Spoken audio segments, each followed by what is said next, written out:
up it. We have to fake it a little bit. So, how are we all doing? Woo! Fantastic. Great job. Hi, everyone. Hi there. Hey there. How was that? How was your experience coaching? Yeah? Yes, that's great. Liked it? Got something out of it? Yes.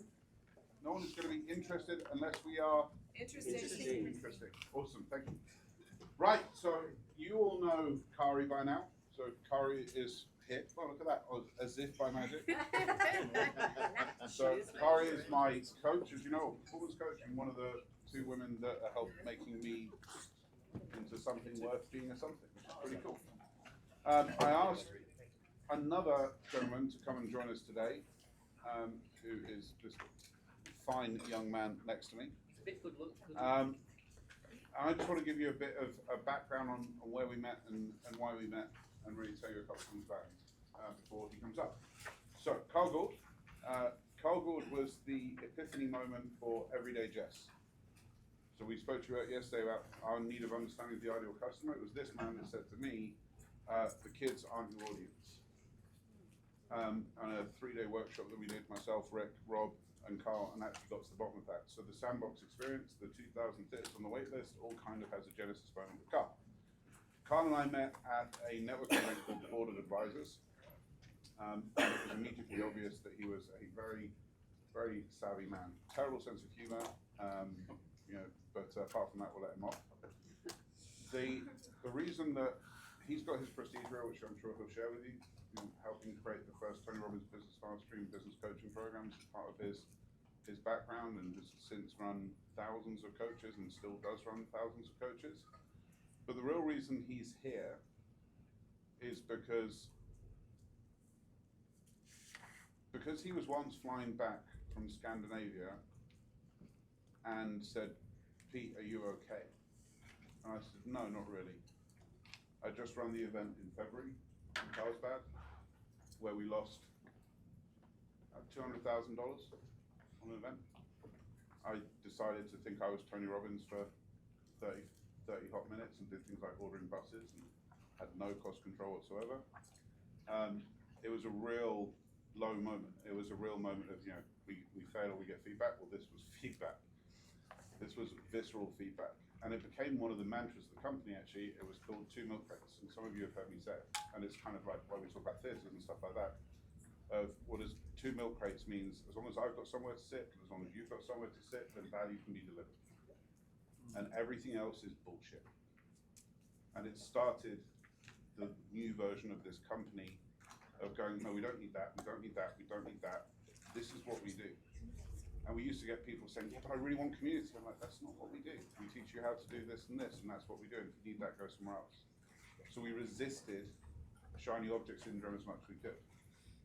But going back to it, I was one of the only people in Board of Advisors that actually said, are you okay?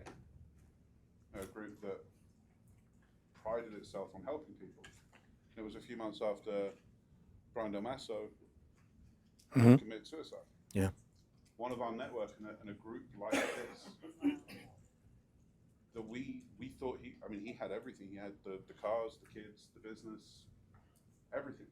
And we went to the quarterly meetings, Board of Advisors. He didn't show up, and he'd taken his own life. And it just really reinforces how hard this journey can be on us all. It's not easy. It's not easy, and it is relentless, and it keeps coming.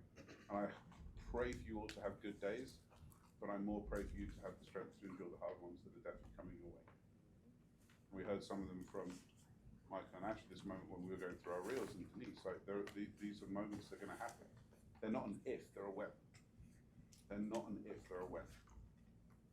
So when somebody reaches out to you and says, are you okay? And I go, no, not really. And he goes, let me just redirect my flight. I'll stop off in London. I'm like, I haven't got time to get to London. Everything's going wrong. No problem. I'll take the train down to Bath. I'm like, but we're not ready to do anything together yet. Like, I don't really care. I'm not there to do anything. I'm just there to hear and see if I can help.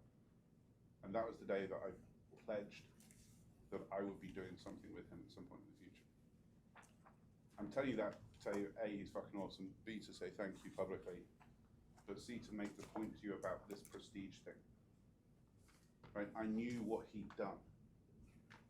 put together Tony's business coaching program. Like, okay, well, that sounds like a good partner for me on coaching, right? But that was years before. But the moment when it became from I would to I must is when the values became present. So I owe him the debt of gratitude. I'm incredibly grateful for him being in my life. And I wanted to make sure that I had someone at least as good as Kari to give you another version of what this means and what potential is and what performance is and the journey we all have to go together. So, with no further ado, over to you. Carl, run away. Thank you. Thank you very much. Thanks, brother. Welcome, everyone. Let's try that again. Good afternoon, everyone. There we go. There we go. Awesome. Awesome. Yeah, I got the sneak peek of what this was going to become a couple of months ago. I've been psyched for you guys for months because I know this was going to be a really good program, and I saw the workbook and everything. How's it going so far?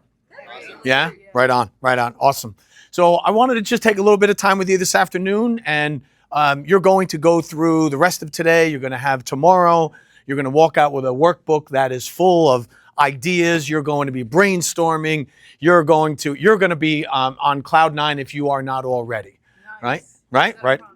That is a promise. That is a promise. I guarantee you that. And well, actually, you're going to be on cloud 8.5 in just about 30 seconds. The other half a point, you'll get it over the next day or so, for sure. So we have about 40 minutes together. Okay. Now, the only way that you'll even remotely be able to consume what I'm about to talk about with you today is that the energy level in this room is at a level 10 or above. Yeah.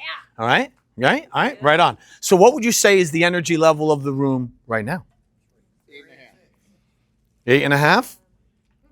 Who said 6? We have an accountant in the room. Clearly, is he the CPA? The CPAs are always right. They're like, that's a 6.2, Carl. I don't know where you're coming from. Or you ever see those Dave Portnoy pizza reviews? Have you seen him, the one bite pizza reviews? He never gives a 9. He never gives a 9. He's always a 7 guy, right? He's always a 7 guy. All right, so here's what I need you to do. We're going to go from wherever we are now to a level 10 right now. Stay there for the rest of the afternoon. What I need you to do is turn to your neighbor, and that would require you to actually turn to your neighbor. Turn to your neighbor. You can do it. You can do it. You can do it. You can do it. Turn to your neighbor. Look them straight in the eye. Give them a high five. Wait for it. Wait for it.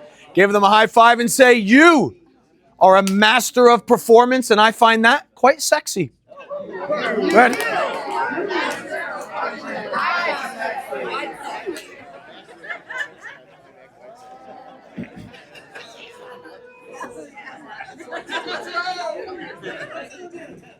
All right. There we go. Now, I think we're on. Are we on? Yeah, right on. I hit it on from behind. I wasn't sure if I got it right. Did I? Yeah? Cool. Yeah, it's good. Thank you. And so what you're doing this weekend is something that I would call potential. Right? You are learning, you are growing, you are brainstorming, you are putting together ideas, you are starting to put together what you want the next chapter of your business to look like. Right? Then something's going to come 2 days from today. It's inevitable. It's going to happen. And it's called Monday. Right? And you know what comes with Monday. You know it. You know it. The kids, the family, the work, all of the external demands. And that potential could die on the vine. Right? Now, I know how important it is for Peter and the team that you actually take action here. And statistically, only 10% of you will. That's the stat. Now, that's not a given, but that's the statistic. 90% won't, 10% will. All right? Now, the beauty about potential is great. Like, potential is so nice. In potential, when we're learning something, but we haven't tried anything yet, we could do no wrong. Like, we are amazing, right? We're unlimited, right? What's our potential? Unlimited. We could do anything, right? And we could do no wrong. Everything is right. Every idea is brilliant, right? Don't most bad ideas start out as a good one, right? Don't they? Like, wow, that was a really bad idea. Like, but before it was like, that was amazing. That was really good, right? And so in potential, you could do no wrong. You're a legend. In performance, though, there's a risk. And one of the things that I learned a long time ago was that the two toughest types of fears that you will deal with in your life, number 2 is the fear of failure. Number 1 is the fear of success. Okay? Well, wait a minute. If I knock this campaign out of the park, I'll be expected to do that every single time. If I get this one right, all of a sudden you're going to want to hold me accountable. Wait a minute. Am I up for that? Am I an empire? Why me? Who anointed me the person that, should be responsible for all these great results? Right? So we deal with those fears. When you get into performance, it's going to start to challenge and push on the edges of your belief systems. Your BS, if I may. Right?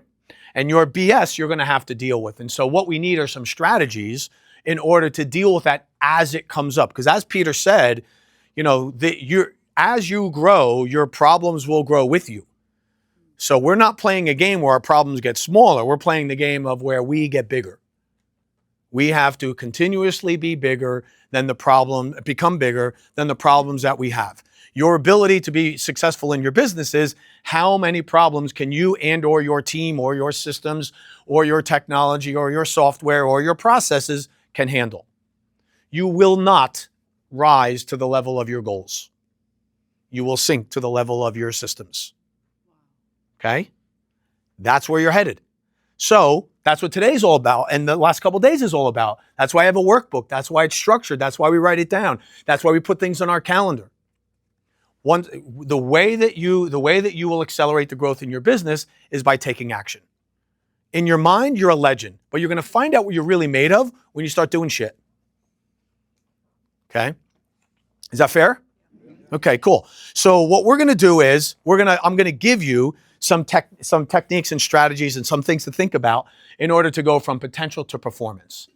Now, as Peter mentioned, that we've done a lot of work with Tony Robbins over the years, and one of the things that we do is we train the firewalkers. So has anybody been to it? Okay, you've done it? All right. So our team walked you across the fire. Right on. And you're welcome. And 20 years ago, did you go to Unleash Power Within? Was there a breakout session on coaching?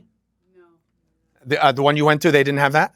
Okay, because at most UPWs, they do on the third day in the morning, it's a 4-hour breakout session where they talk about business mastery in one room and they talk about coaching in the other. I wrote the business coaching one. So for 3 years, I spoke at at UPW, the domestic ones, and I delivered that part of the seminar. But some years ago, Oprah was going to come to UPW, right? And she said, all right, I'll come. And her team did all the research, and she said, I'll come on one, there's one caveat. There's one rule. Don't even ask, because I'm not doing it. Tony, I want you to be clear. I will not be doing the firewalk when I arrive. Okay. All right. So here's what we did, is we said, Oprah, of course, you don't have to do the fire. You're Oprah. You do whatever you want or not do whatever you want. All we ask is that you come and just cheer everyone else on. Would that be okay? And she said, oh, of course I'll do that. So we brought her right up to the front of the coals, having watched a whole bunch of people walk in front of her. And we're like, all right, you don't need to do it. You can go to the back of the line. Fuck you, I'll go to the back of the line. Don't you know who I am? And then click. Okay? She went from potential to performance. Because that's what you find out who you're at. That's what you find out what you're all about. That's how you find out what you're made of, right? And it's not always going to go great, okay? But that's okay. You don't have to succeed at everything at every step. As a matter of fact, failing at times is part of the growth and will endear you to your audience even more, because now you're relatable. Oprah's audience rises when she had her show. It would increase and decrease with her weight. When she was heavier, she had a higher audience. When she would lose weight, it would go down a bit. She was more relatable when she was struggling with her weight to the average person. How many of you in here are a billionaire? Yeah, right. None of us. So it's hard to relate to her on that. But how many of us have ever struggled with our weight? All of us, like, wow, she struggles with her weight? Now I want to listen. How does that happen? Now I want to listen. Oh, great, billionaire and slim and slant. Oh, great, fuck you, right? So it's not, don't worry about that. It's, potential is just saying, potential is you have the capacity for something. Performance just means you're trying. You might achieve, you might not, but you're trying. And that's what we want to do. So remember, now here's the key though, and this is what you've been working on over the last couple of days is really important. Because remember this, you are an interruption to your client's day until you bring them value. Okay? Like if you're worried, like, oh, cold calling, I don't know. Will they not like it if I cold call? They're not. They're going to hate it until you give them value. Yeah, but those emails are kind of intrusive. Do I really want to send them? You're right. If they suck, you're an interruption to their day. Yeah, but my social media, you're right. If you're boring, you're going to have a boring business. If you don't bring them value, you are an interruption to their day. So the key is, how do we bring them value? All right? There's a very specific and scientific way that you can do that. And the way that you do that is you give them something to admire about you. Okay, think about it. Who are the people that you spend your time around? Who are the people that inspire you? Okay? They're people that you think will make your life or business better by being around them. Okay? Why do I need to pay you to be around you so my life stays the same? Yeah, thinking not. However, what can you bring to our relationship where I can say, ooh, I like it. We have similar values, but you're playing that part of the game higher than I am. I want to learn from you. I want to be around you. Okay? And we all have that. We all have it in our particular way. That's why it's so important for you to understand who your everyday Jess is and who you are to everyday Jess. Okay? Who am I? Who are you? What do you bring to the table that is admirable about you that I want to be around? And what's admirable about me that you would want to be around? Does that make sense? Okay, you can only serve the people to the greatest extent that you admire the most. If you think your audience is a bunch of pain in the ass people that you got to constantly nurture and I got to get a post out, well, your audience is like, well, don't bother. There's somebody else that likes us if you don't. It helps to like your audience. It does. By the way, just saying, okay? If they're an annoyance to you, it will come across. But if you're truly passionate about your audience, that will come across. And they will forgive you for any mistake you make.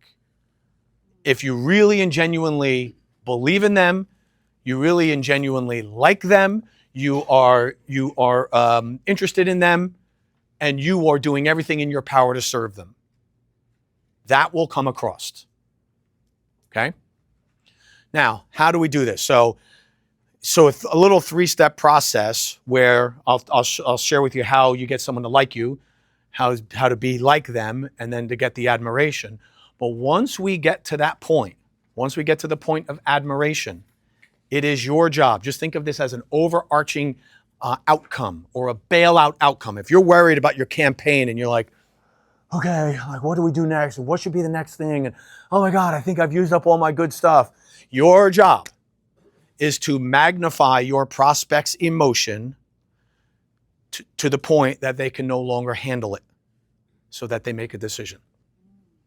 Your job is to magnify their emotion beyond their capacity to handle it. In other words, create that gap, that delta. Like, oh, I really want what they have, but the only way to get it is if I'm with them.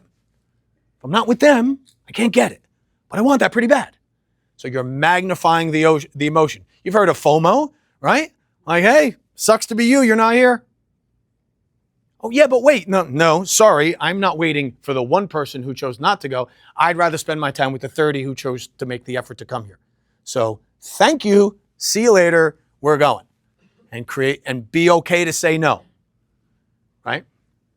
Be okay to say no, all right? So here's what we do. How do you get people to like you? Now, as soon as I said that, I could see some faces in the room like, oh, that's going to be trouble for me. Oof, like, I haven't been really good at that for a long time. It's not that kind of like you, right? It's, do they feel that there's an alignment or a synchronicity? Do we have any shared values or common interests, right? And so in order to like you, they have to know that on one way, shape, or form, they are like you.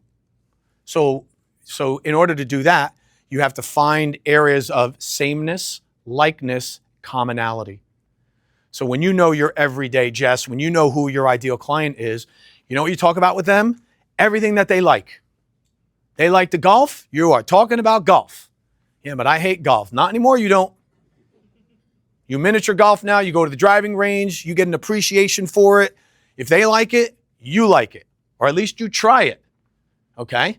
So one of the videos that got one of the most play in one of the companies we own is I'm the CEO of the largest axe throwing franchise in the country, right? All right. And so we're doing this video about I'm supposed to walk up, grab an axe, throw it, bullseye, and walk off. So the video I'm taping the whole time. Throw the axe. Oh, I missed. Oh shit. All right, hang on. Did you stop that? They're like, oh yeah, of course we stopped it. They didn't. And I'm like, all right, but let's do that again. Missed again. Like 15 times. I couldn't bury the damn axe. And that's the one they posted. So like even our CEO has bad days. And it's me like, fuck, I can't. Give me that damn thing. I couldn't. But it was like, that's awesome. That's what it was like when we came. I couldn't get it. Good to know the owner of the company can't hit the target sometimes. Right? But I was trying. And then I said, all right, what are we going with? What are we going with? They're like, oh, don't worry, we'll find something good in there. And it was like me, one of those sped up videos of me not hitting anything. Like, we ran out of axes because I threw so many that didn't hit. I'm like, God, I was like a Bill Burr sketch, and with the axe. So you want to find things that you have in common with them. You're going to talk about those things most of the time. All right. Make sure that, because if you truly are passionate about your audience, there's going to be an overlap. There's going to be a lot of shared values, values, activities, guiding principles, things and belief systems. Talk about those things as much as possible. All right. Sprinkle in with your general messaging, your shared lifestyle with them. Okay? Because as soon as they believe that they are like you, that they have now given themselves the position to feel like they are like you and admire you. Okay? Now, once you have that, you can really start to build out your model. Okay? All right? And you're doing that over these couple of days. And so let's talk a little bit about the science of how you really dig into admiration, because this is going to be one of your greatest emotional leverage points with your prospects, okay? So in order to do this, I need a volunteer who's willing to answer just one question: who do you admire and why? And then okay. No, you volunteer early. Come on up. Let's go. And then we'll ask for the second volunteer. But that's smart. You always volunteer early. You always get the best. It's always best when you volunteer early. You wait, it gets really bad. How you doing? Good. Hi. And you are? Ashley. Ashley. Everybody, Ashley. Okay. So Ashley, who do you admire? Who's somebody you admire? My dad and my stepmom. They're here. Your dad and your stepmom. Okay, right on. Stepmom? Yeah. And? My dad. And dad. All right, right on. Stepmom and dad. Okay, stepmom. And does stepmom have a name? Kelly. Sorry. That's okay. Gosh. That's okay. Yeah. We'll go. All right. And dad has a? Michael. Mm-hmm. Michael and? Kelly. Okay, cool. And what about Kelly do you admire? I think I admire that she's just her everywhere. Like Okay. She doesn't have to be something in any environment. She's just naturally her. She's naturally herself. Yeah. So authentic? Yeah. Okay. Very What much. other words would you use to describe her? She's giving. I love her energy. She's hilarious. Okay. And she is one that will always listen. He always listens. Okay. And Michael? He's an inspiration to me because even through the hard times, like he's shown me how you get back up from the mud. Okay. And you Get keep back up going. from the mud. Okay, Yeah. cool. Anything else? What else about Michael do you find admirable? Or do you look up to? So his strength, his endurance, and that he truly comes back to family, Awesome. like through everything. Okay, great. That was amazing. Let's give Ashley a hand. All right. Okay, go for it and grab a seat. And we need one more volunteer for the second question. Who'd like to come down and do the second one? Oh, don't make me pick. Come on down. Sir, come on down, sir. Nobody wants to go second. All right. And since you all know each other better than I know you all, who do we have? All right, he made it. You did it. Woo! And your name? Stanley. Stanley. Hey, Stanley. Now, listen, there's two reasons why somebody volunteers second. Okay, one, I really admire Stanley because he came down here for one of two reasons we're about to find out. One is he's like, no, I want a piece of that. That's really good. I'm going to get the learning. Or he's like, oh my God, nobody's volunteering. The guy's working really hard. He came all this way and no one, which one is it? More number, are you taking one for the team or are you here because you want to be here? Yes. That's what I thought. So Stanley, you are in a very unique position. You get to pick who gets to come down here and then you go sit down. Seriously? That's right. That's the way this goes. I love you. No. Yeah, now you pick who needs to come down here. Who do you think in this group needs to be here for this next part? Yep. She raised her hand, and I would have picked her anyway. You would have. Yeah, Trisha. Trisha?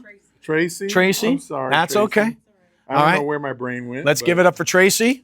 Stanley, thank you so much. Tracy, come on down. All right. All right, Tracy. Good job. Way to go. Now, are you here because you want to be here, or are you taking one for the team because you like I'm hoping Stanley? I get to answer who I hate. Okay, good. Oh, you do. All right. She wants a piece of this one. All right. This is good. Okay. And that is your question. I love you, Liz. Who is it you hate? Now, I use that word specifically to get you thinking like, oh, I don't know. I don't hate anyone, but okay. And it doesn't mean that you actually hate them as a person, but who is somebody that rubs you the wrong I way? do the hate as You- a person. This part's for them. I know you're good. Okay. She's like locked and loaded. Yeah, she's like, Okay, but start over. What am I? all right. So you're just thinking about who you hate. Now the rest is for them. So just play along like okay. this is important Got to it. you. Okay. All right. So it doesn't mean that you hate them, but it might be just somebody who you kind of lock horns with. You don't get along that well. You've never been able to really meet eye to eye. The relationship's abrasive. Okay. Or you hate them. Who do you got? We'll go with the one I just don't get along with because the other one is a longer story. Okay. Nobody's going to see this video, right? In my family? No, it won't be on Facebook for hours. Yeah. All right. So who's no Facebook rule? the no Facebook rule for hours? Yeah, really. Go Instagram. All right. So who is it you hate? My brother-in-law, Your brother-in-law, and what's his first name? Bob. Bob. Okay. It's not Bob, but That's okay. So Bob. So what do we not like about Bob? What do we hate about Bob? He's controlling. Now, while we're talking about Bob, you're writing down who do you hate, and what are the characteristics of that person that gets under your skin? Okay. Okay. And so Bob, He's controlling. he's control. Bob. Knew I didn't like Bob. He makes my sister cry. Mm-hmm. And Meanie. And he's turned her into a total bitch. Really? She has such a thick skin now. So when I call her and if I'm upset with something, she's like, suck it up, buttercup. All right. Okay. Or call your mother. Call your mother. Okay. What else do we not like about Bob? He, what's the word I'm looking for? Shits all over my father all the Shits time. all over my father. We don't like that. Doesn't respect my father, doesn't respect me. Okay. Anything else? I'm absolutely positive. He's always got to be right. My sister told him I was blonde as a child, and he's like, I don't believe you, prove it. Really? Yeah. And I had dark hair because it said medium brown on the bottle. I've gone natural now, but I really was blonde when I was like after when I was 2 years old. Okay. So All right. he just is very difficult to deal with, and he's always right, and can't have a conversation with him. Bob sounds like a lot of fun. He's a lot of fun at holiday dinners.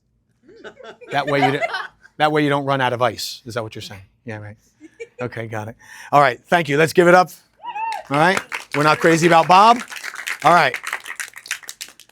So let me introduce you. So first way, did you all write down who you admire? And a couple of traits about what you admired about that person? Okay, so take a second. Who do you admire and why? Who do you hate and why?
All right, everybody have 2 names and at least 3 things under it? Wow, some of you need some extra paper here. All right. Very good. All right. So you've got 2 lists there. We have who do we admire and who do we hate, okay? So let me introduce you to 2 people you may know very intimately well, okay? The list on the left, the admiration list, that is what you believe is the best part of you. The list to the right is what you believe is the least favorite part of you. Okay? You cannot recognize a trait in another person unless you possess it yourself. If you have the reference for it, you can relate to it. Okay? You can recognize it, right? And you can then judge it or rate it however. If you can't recognize it, you can't see it in another person. So if you got this laundry list of, oh, yeah, well, that person is this, and they're that, and they're this, and they're that, all right? Now, I just asked you this question, who do you admire? Because it gives you permission to talk about whom? Yourself. Okay, these are the traits that, so let's take the admiration one. So this is somebody that has the traits that you value, you have an alignment with, however you feel that they play that game at a slightly higher level, equal or higher, right? But by talking about somebody else, you get a chance to talk about yourself. Imagine we came down here and I said, all right, yeah, no, enough about you. Let's talk more about me, right? That would run out really quickly, right? And when on the hate side, these are people that have traits that you see in yourself that, you know what, maybe it's not you today, but maybe there was a time, right? Maybe there was a day, right? Now, let's give one more hand to our volunteers who came up here, because it could have been any one of us, right? It could have been any one of us who came up here and said, oh, I don't like Bob either, and here's why. If I brought any one of you down here, you'd have the same list. So has there ever been a day where any of you have been controlling? Has there ever been a day, I know, with one exception, of course. Has there ever been a day where you felt like you knew it all? Has there ever been a day where you were a bit disrespectful? Has there ever been a day where any of the items on that list, right? If I took your list and handed it to you and took Michael's list and handed it to you, you'd be like, yeah, I've had those days. It's a shared list, okay? And that's not good nor bad, but let me tell you a couple things, or share a couple things. Those that you admire, okay, this is the group you want to build as many references, and you want to have as many people that carry these qualities with them. You want to build your circle around those people. You want to spend as much time around those people as possible. Those are the people that are going to help you grow personally.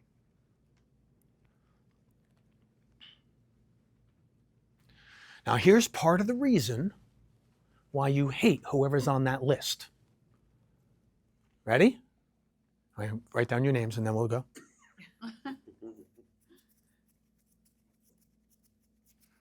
We hate those people because they do what's on that list a lot better than us, and they can sleep at night when they're done.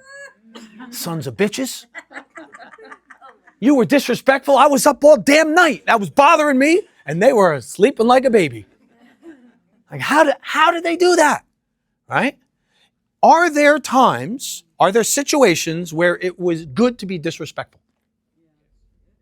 Absolutely. Situationally. I'm not saying walk around, right? Right? In sales, they say do a takeaway. Is that disrespectful? Kinda. But is there a time for it? Sure is. Is there a time when you know you're right and you got to stand your ground on what you're right? And you got to listen. I might sound like a know-it-all, but guess what? In this case, I know it all, and it's for you, best for you, that I stand my ground right now. So are there times to use that? Right. Okay. So you go down the hate list. You pick one at a time. And you work on that one. When is it appropriate? When is it not? In what proportion do I use it? And when do I not? Doesn't mean you have to be going out like, oh, great seminar, you jerk, and just be disrespectful to everybody. I'm not suggesting that. But there are times when any one of those emotions are useful. And we need to figure out how to be able to use those, because you run from those emotions and you can be controlled in those situations. You give up your power, you give up your decision-making authority, your creativity goes away, your potential goes down, and you're less likely to do anything related to performance. If you're even around those people, if you're even around those situations, we have to become bigger. We can't eliminate that list. We have to learn how to navigate that list. There are times to be disrespectful. There are times when you have to know it all. There are times when you have to stand your ground. It's not always comfortable, right? Okay, and that's different for everybody, and it's personal for everybody. But on the left-hand side, circle the qualities and who are the people I need to surround myself with to build more of that admiration. And on the right-hand side, one at a time, don't try to do too many, it'd be overwhelming. Take one of them and say, okay, when is the right situation? What is the right proportion? When do I turn it on? When do I turn it off? Because the people you hate, they know how to turn it on and off. And they sleep like a baby. Okay? But they just butt up against your belief system or your rules. Does that make sense? Okay, cool. All right. Everybody okay with that? All right. All right. Let's move on. All right. So now we have our list of admiration. When Martin Luther started the Lutheran Church, it grew incredibly fast. And they said to him, how were you able to grow the Lutheran Church so quickly? And he said, well, I lit myself on fire and people came to watch me burn. So take your list of admiration. Who is your ideal client? Who are you to them? Who's the admirable version of you? And then light yourself on fire and invite them to come watch you burn. All right, let me translate that. In your social media, do the things that you're passionate about, that you're good at, and that your audience also shares with you. All right? Be vulnerable with them. It's okay to make a mistake. You're trying. You are trying in front of them. If you try and fail, you've given them permission to do at least what? At least try. Before that, because right now social media is a highlight reel. Right? Everyone thinks like, oh, social media, like, oh my God, everything looks so perfect. What'd you expect? It's the highlight reel. That's all social media is, right? Now, you can be more real with your audience. Here's what I did wrong. Here's the mistake I made. Right? Someone said to Gary Vaynerchuk one time on one of his talks, they said, well, Gary, you seem like you get it right all the time and easy for you to say. He's like, really? I had the top YouTube show in the country and I moved the whole thing to Tumblr. I left YouTube. I was the guy who went to Tumblr. Do you guys know what Tumblr is? Yeah, that's what I mean, because it's gone.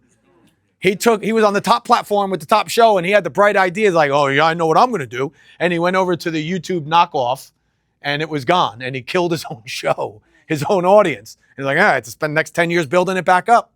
But he tells a story now. He told a story then. He's like, I'm back. Sorry, I left.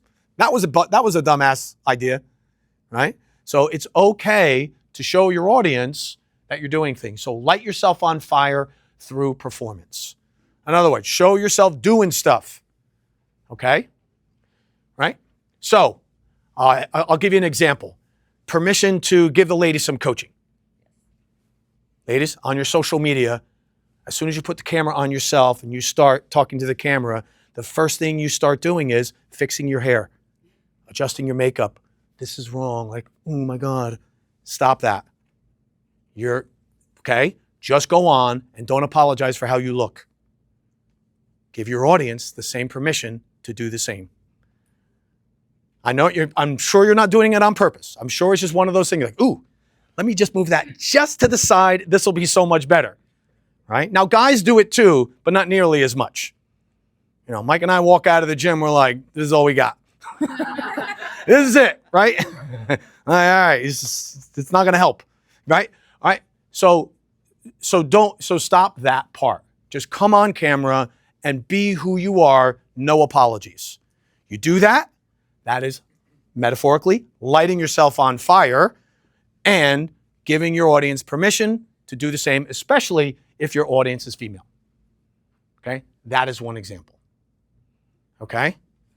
Right? Gentlemen, when you're at the gym or showing what you do, you don't have to put the fake stack of extra 45s on there. There is this great, one of my favorite videos. You guys familiar with David Goggins? The, you can't hurt me guy, right? That guy?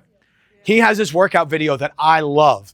And it's him doing bench press, right? And there's a close up of his face, and he's like, and he's pushing, and there's a guy over him like, come on, you can do 5 more. And then they pan back, and he's got like 5-pound weights on the side. I'm like, what are we straining over here? Like, dude, what? You're supposed to be the best athlete in the world, and like you're moving like 9 pounds. But it was hard for him that day, and he was just like, I'm gonna get it. And I was just like, damn. That's right. It doesn't matter what's on the bar. It just matters that you're trying. You see what I mean? You don't have to polish it up. Just be real. Because your audience is looking for permission to be real along with you. And if you give them the permission, they'll come along the ride with you. Does that make sense? All right. So that's how you light yourself on fire. Okay. So we talked a little bit about this. What's your potential? You have just showing that you have the capacity. You try, you win. You quit, you fail. There's only one way to fail, and that's to stop trying. As long as you're doing it, you'll get there. I saw a picture one time at the very first speech I ever gave. Boy, I wish I could take that one back. God bless no social media at that time, right? All right. But if you don't, this is what you turn out to be. If you don't take action, you become a reflection of whoever you hang out with, right?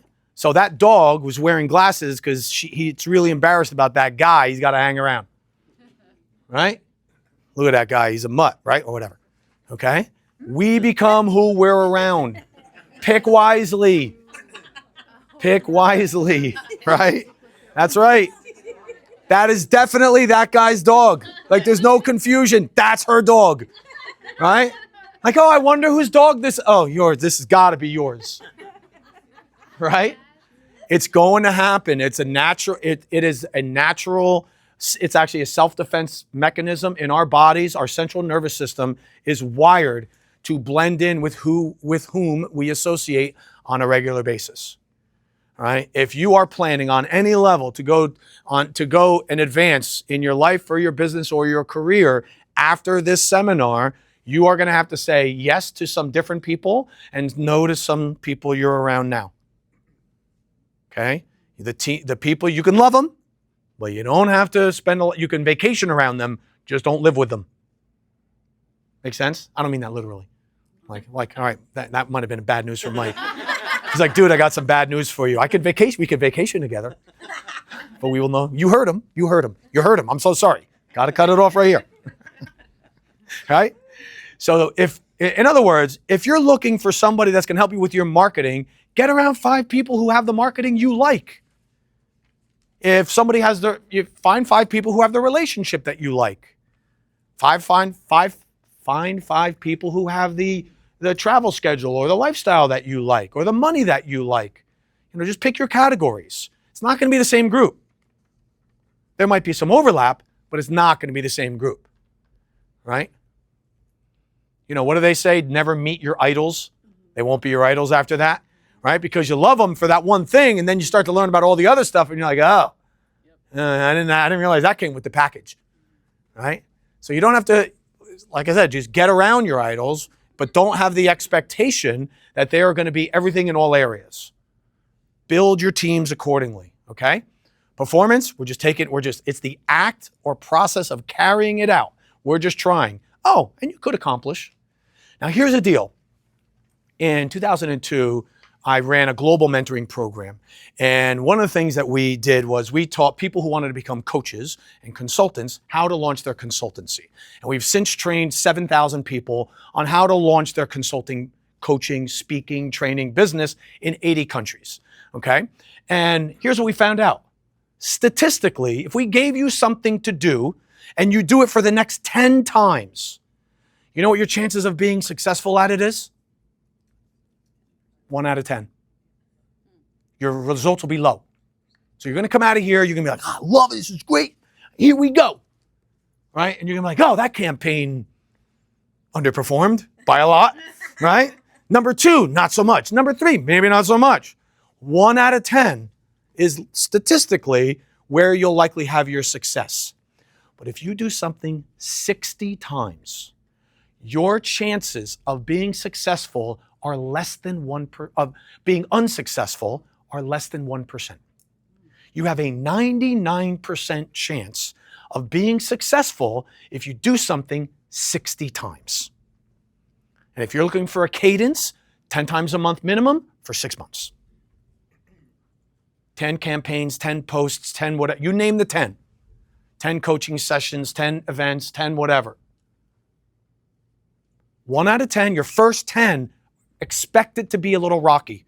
As a matter of fact, that could be a really good follow-up. Like if you guys have a WhatsApp group or you're on ROImastermind.com, you're on that WhatsApp group or whatever, there's that rule of 10, but then there's the rule of 60. Who's in on rule of 60, right? Gather around, like I'm in on 60. You want to do 60? I'll do 60 with you 10 times a month, 6 months. You have a 99% chance of success if you follow through 60 times. Okay? And that's what we've learned over the years, over 150,000 coaching sessions. That's what we've learned in the last 35 years. All right? So your chances are really high as long as you did it. Okay? Everybody good so far? You got the rule of 10? You got the rule of 60? Good. Okay? Right on. All right. Now, I need to introduce you to 2 more people before you go. Okay? I was watching this, so we have like 4 more. Yeah? Okay. All right. So I'm going to introduce you to 2 people that are going to arise on Monday as soon as you leave. And one person sits on one shoulder, the other person sits on the other shoulder. The first person is called SID, self-induced doubt. SID. And on the other shoulder is somebody called FUD, fear, uncertainty, and doubt.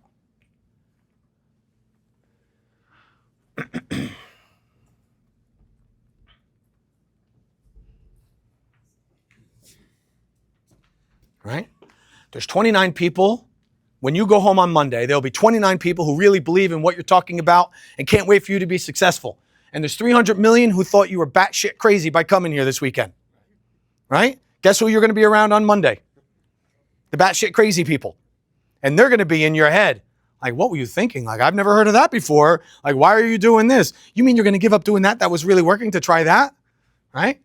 So what starts to creep in are some of your belief systems. Have you heard of the imposter syndrome? Right? Why me? Why should it be me? Why would they listen to me? Why would they take my example? God, if they only knew what I did 5 years ago, they would never want to hear anything from me. Right? So you'll start to chirp with all of these excuses as to why you're not going to be successful. So I'm going to give you a very short version of this exercise. Okay? What I'd like you to do is write down the three most reasonable, common reasons that you would expect to fail at everything that you've learned this weekend? What are the 3 reasons why none of this is going to work out? I'm not going to follow through. I'm not that creative. I don't have the money. I don't have the time. I'm not good with tech. Like, what are the reasons?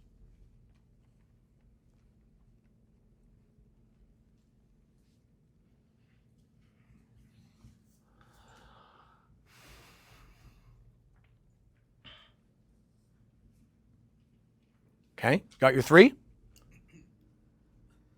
If you're still writing, we should have another talk.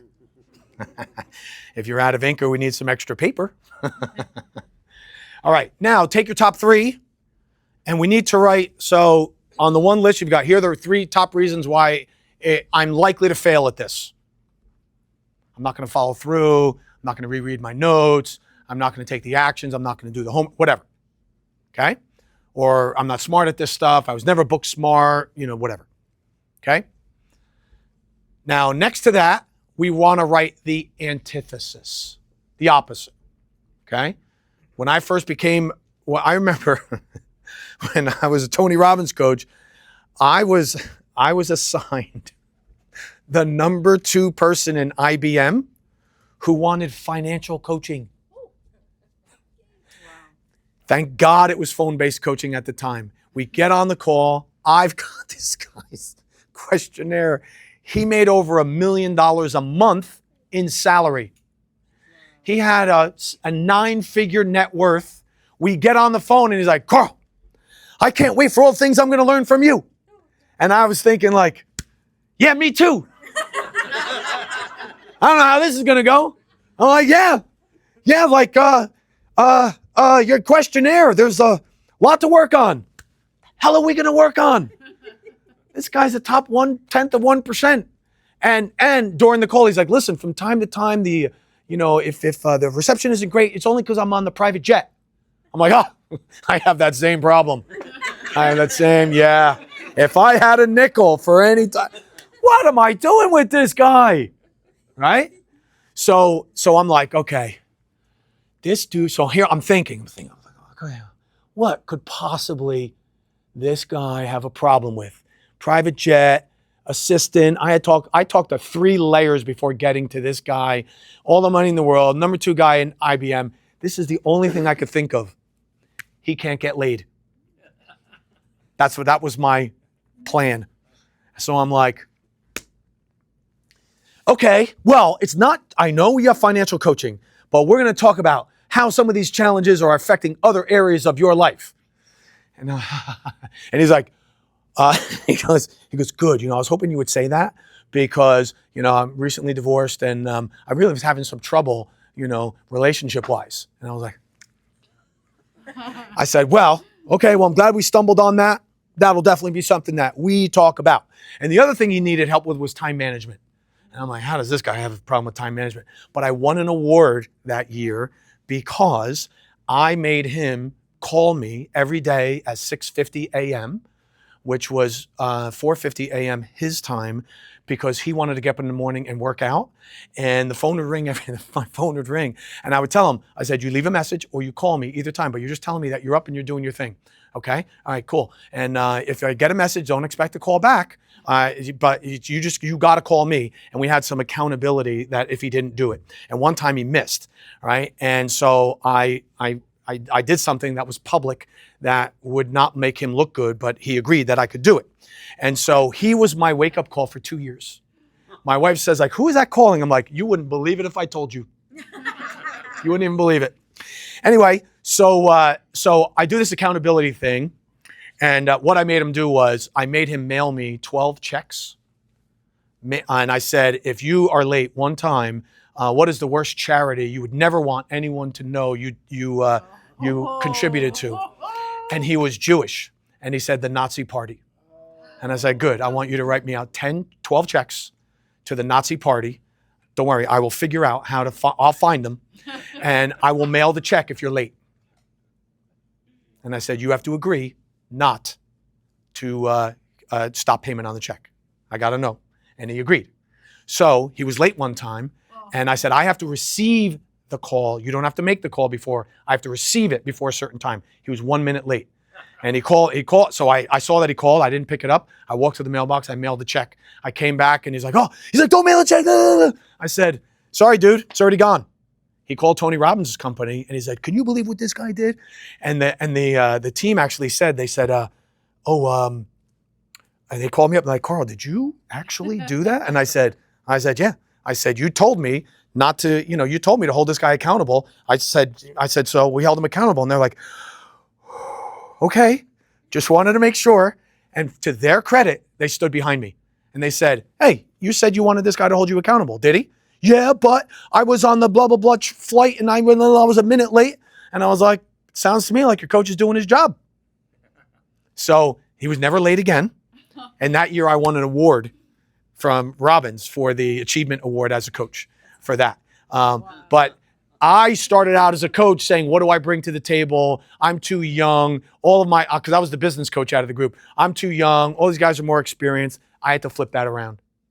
So you're going to take the three reasons why you're going to be unsuccessful and put the opposite. Okay, so take 1 second to do that, and then we're going to wrap up.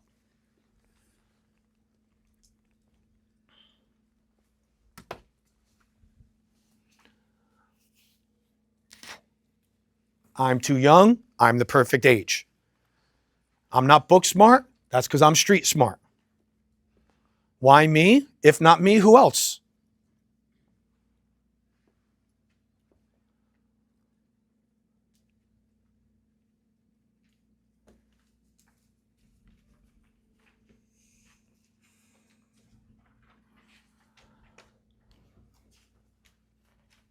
I'm just a man. I'm just a woman.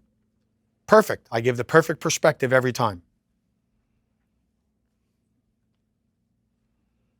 Whatever you think you'll trip up, let's claim the opposite, and then that's what we're going to go out with. That's going to be your answer going forward.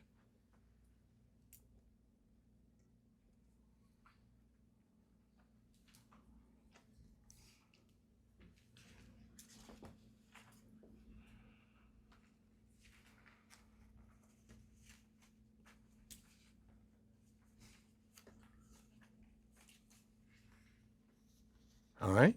Everybody have their three? Okay, cool. Well, once again, I wanted to say thank you for giving me the opportunity to drop in on your 3-day party here. If you want the slides, and we have a couple of deep dive videos that explain this a little bit more, there's a QR code if you want to hit that and you'll get the slides if you want them. I'll make sure that the team has them as well if you need them. Okay? All right. Otherwise, turn to your neighbor, look them in the eye, give them a high five. You are a master of performance. And we'll finish up there. Go.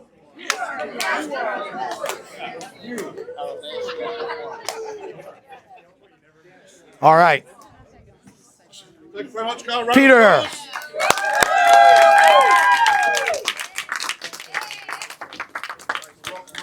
that good? Right, Steve's going to kill me for this, but we're going to take a 2-minute break. Because if I don't empty my bladder, I'm going to empty my bladder. So either way, It's going to happen either way. But if everybody can help me not get too much trouble with my team, a 2-minute break, not a 5-minute break. Rock and roll? Awesome. 2 minutes. I'm going to The QR code takes me to your Pardon me? The QR code takes me to your Yeah, so it should be an autoresponder. It should, as soon as you get it, or